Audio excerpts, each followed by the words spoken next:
Hello, everyone. This is Dr. Bruce B. Baird, and you're listening to the Productive Dentist Podcast. In this podcast, I will give you everything that I've learned over the last 40 years in dentistry, working with thousands of dentists. I'll tell you, it's not that my way is the only way. It's just one that has worked extremely well for me, and I'd love to share that with you so you too can enjoy the choices and lifestyle that productivity allows. More time for things you love, increased pay, better team relationships, and lowered stress. Let's get into it with this week's episode of the Productive Dentist Podcast.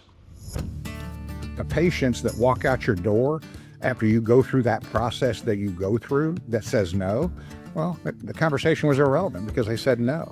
What I want to do is get patients to understand their treatment and to understand it's things that they're doing in many cases that are causing problems in their own mouth.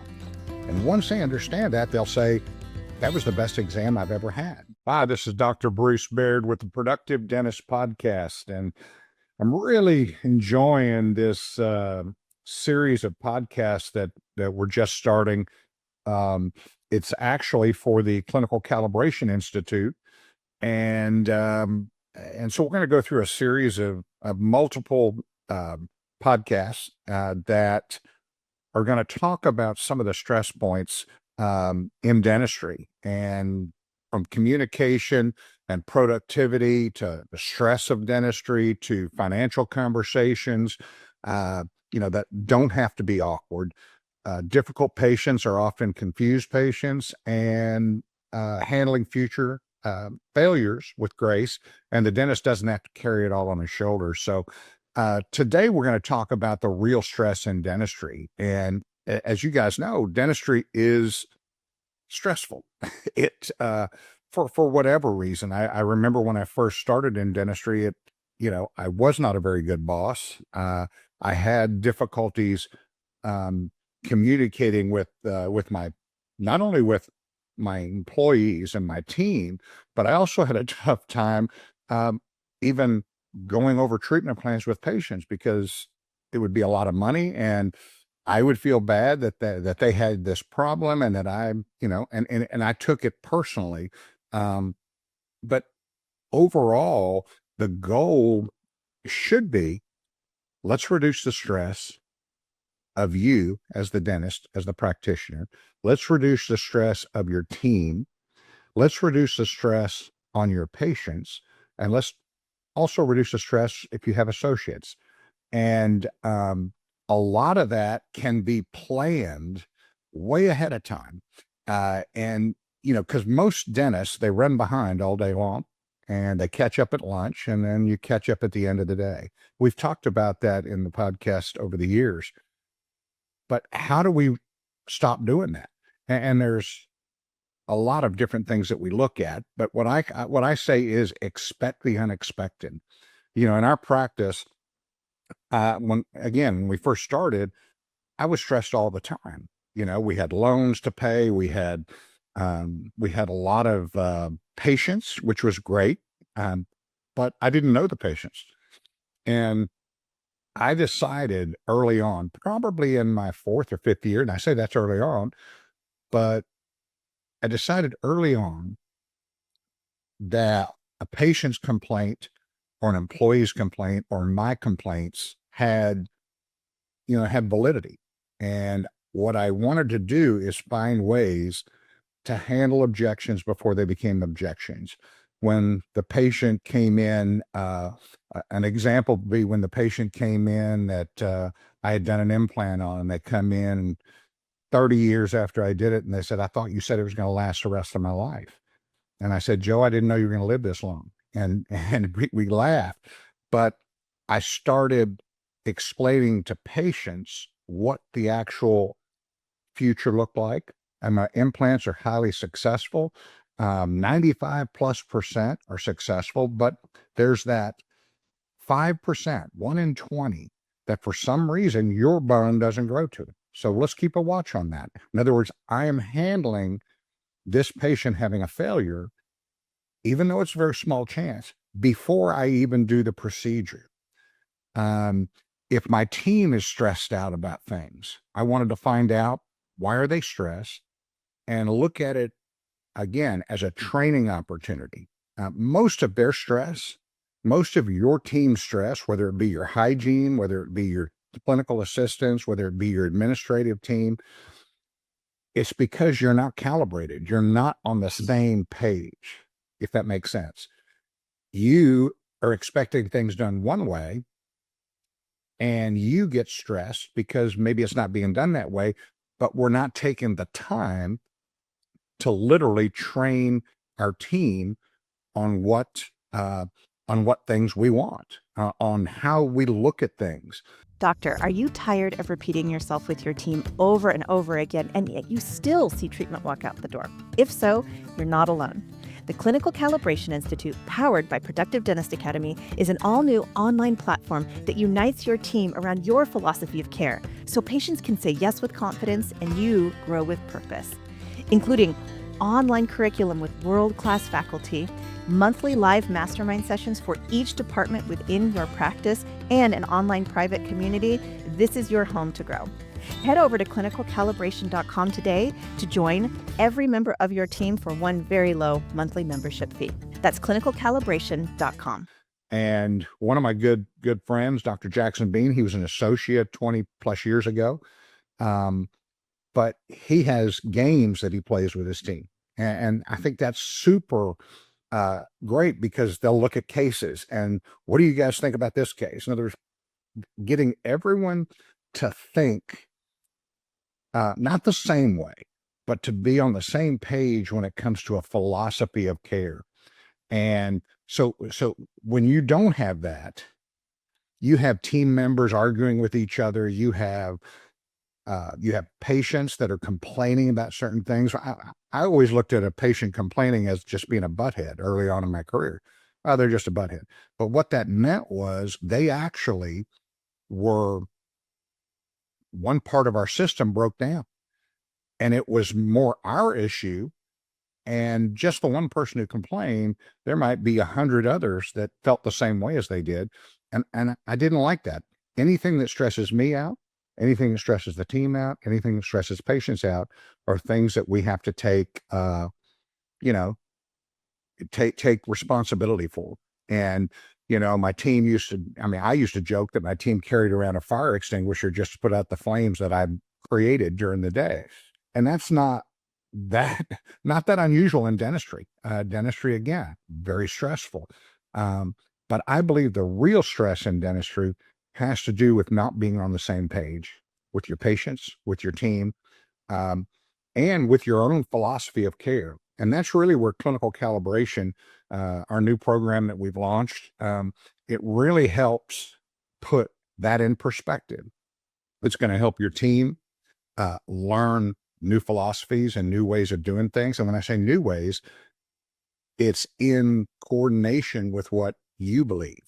It's, and so these are the things, just getting to where you're spending time. A football team wouldn't go out and play football at the beginning of the season and not have practice during the week. They want to work on plays. They want to work on things. Now, true, they're playing a 3-hour game and we're playing a 36-hour game or a 40-hour game. But you'll find that your stress levels go down as communication increases, and as productivity goes up, stress can go. But what I don't want is stress to go up. When you're producing, the goal would be, let's learn a scheduling system that allows us to schedule our patients in a way that we don't run behind. Let's do treatment planning on patients so that we have a way of presenting that allows the patient to understand their treatment. That's why we use risk factors. John Coyce is the first one that came up with these risk factors that I know of, that I heard from. And I took that to mean, oh my goodness, you mean all of this is not my fault. It's the patient's fault. And once I was able to start describing and explaining to the patients what is going on in their mouth and why it's going on, not which tooth broke and which cavity needs to be filled, that's almost irrelevant. I mean, the patients that walk out your door after you go through that process that you go through that says no, well, the conversation was irrelevant because they said no. What I want to do is get patients to understand their treatment and to understand it's things that they're doing in many cases that are causing problems in their own mouth. And once they understand that, they'll say, that was the best exam I've ever had. And that's even before I've gone into looking at the teeth.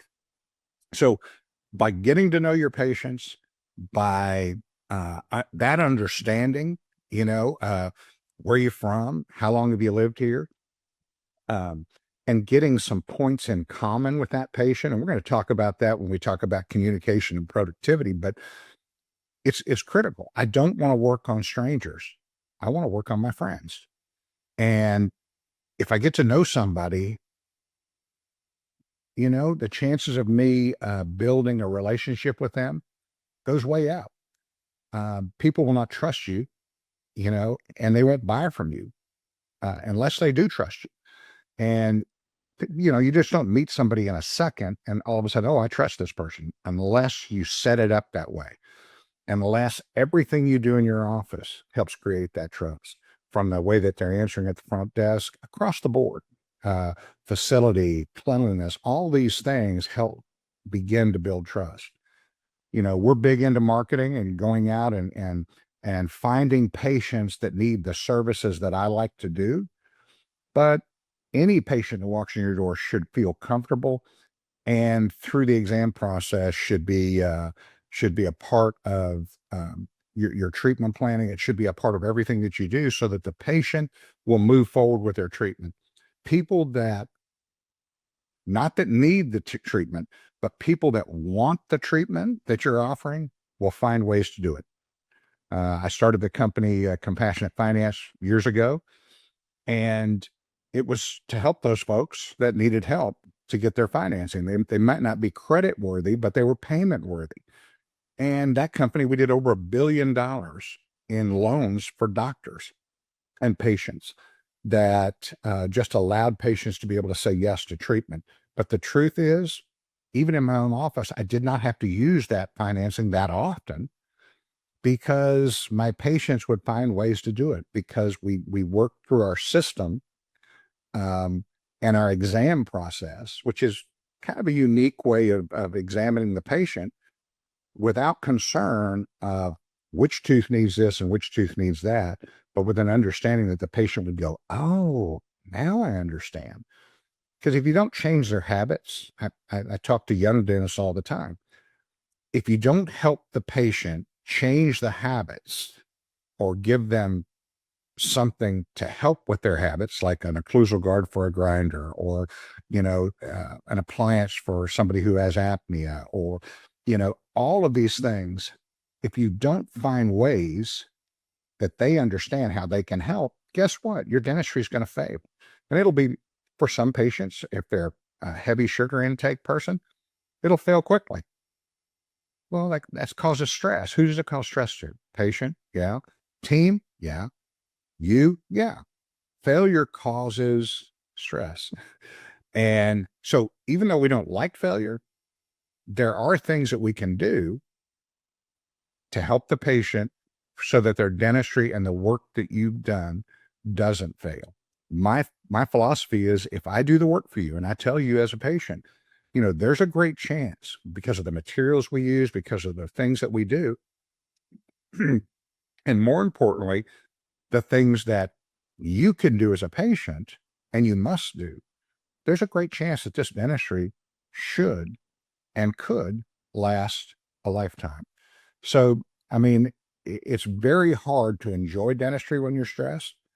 It's very hard for your team to enjoy working with you and your and the patients when they're stressed.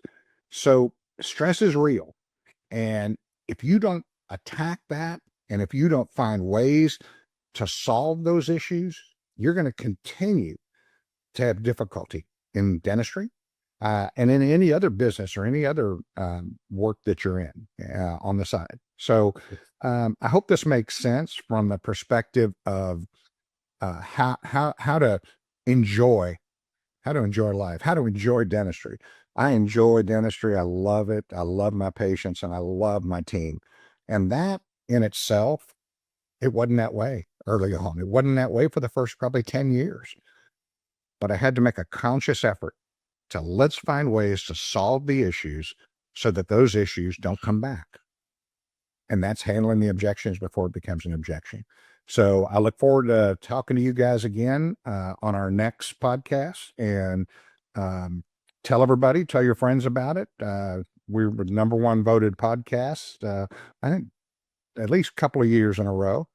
And so please tell your friends and look us up. Thanks. Thank you for joining me for this episode of the Productive Dentist Podcast. If you found this episode helpful, make sure you subscribe. Pass it along to a friend. Give us a like on iTunes and Spotify, or drop me an email at podcast@productivedentist.com. Don't forget to check out other podcasts from the Productive Dentist Academy at productivedentistpodcast.com. Join me again next week for another episode of the Productive Dentist Podcast.